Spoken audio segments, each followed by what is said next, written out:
मैं आज भी वो सुबह नहीं भूला जब हमने स्कूल के गेट के बाहर वो पुरानी बस देखी थी।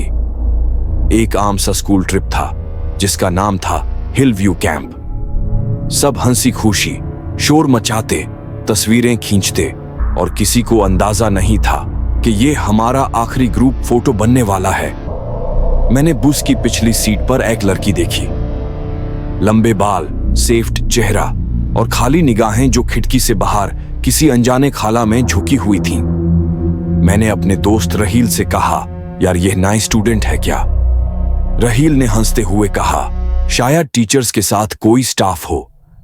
लेकिन दिल के किसी कोने में अजीब सा खिंचाव महसूस हुआ।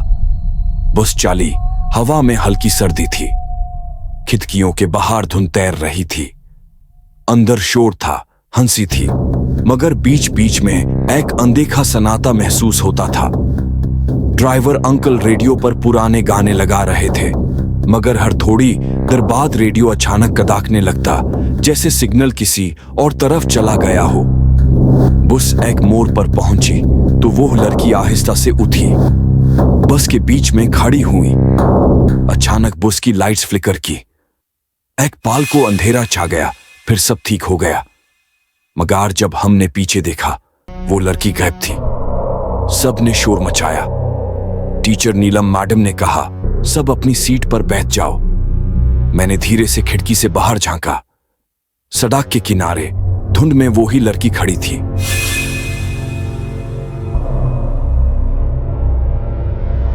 और बस को जाता देख रही थी। शाम के करीब हम हिल व्यू कैंप पहुंच गए। एक पुराना सा बिल्डिंग था जो पहले नर्सरी स्कूल रहा होगा। चारों तरफ जंगल, एक जुंग आलूद झूला और दीवार पर लिखा था, साइलेंस कीप्स देम अस्लीप। हम सब ने हंसकर मजाक उड़ाया। रात हुई, लाइट्स बैंड हो गई, लेकिन नींद नहीं आई। किसी ने खिड़की के बाहर कदम की आवाज सुनी, किसी ने दरवाजे के पीछे किसी के साए को देखा, और मैंने वही लड़की देखी। वो मेरे बेड के पास खड़ी थी।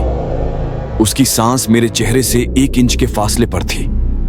उसने धीरे से कहा, तुम्हें नहीं आना चाहिए था। अगली सुबह 3 स्टूडेंट्स गायब थे। टीचर्स ने कहा शायद दूसरे केबिन में चले गए हों।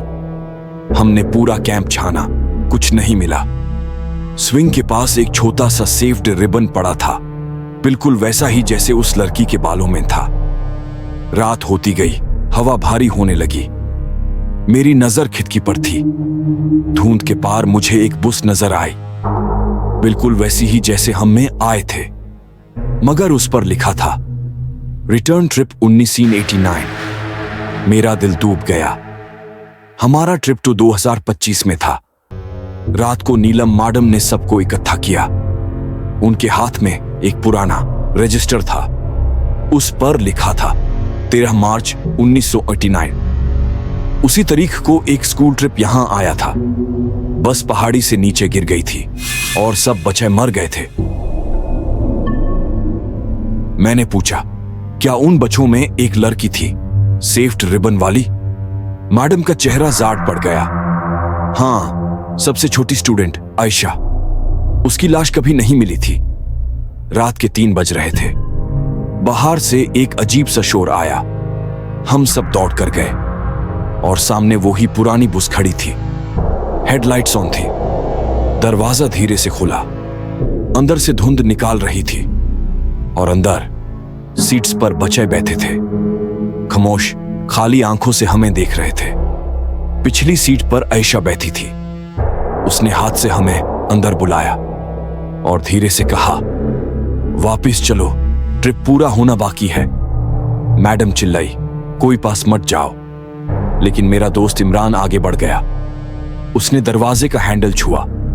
जैसे ही उसने कदम अंदर रखा, दरवाजा बैंड हो गया। इंजन ऑन हुआ और बस धुंध में गायब हो गई। सुबह हुई, पुलिस आई, कैंप खाली मिला। सिर्फ मैं बचा था। मैं ये सब लिख रहा था। जब मैं स्कूल वापस आया, प्रिंसिपल ने मुझे देखा और हैरान हो गए।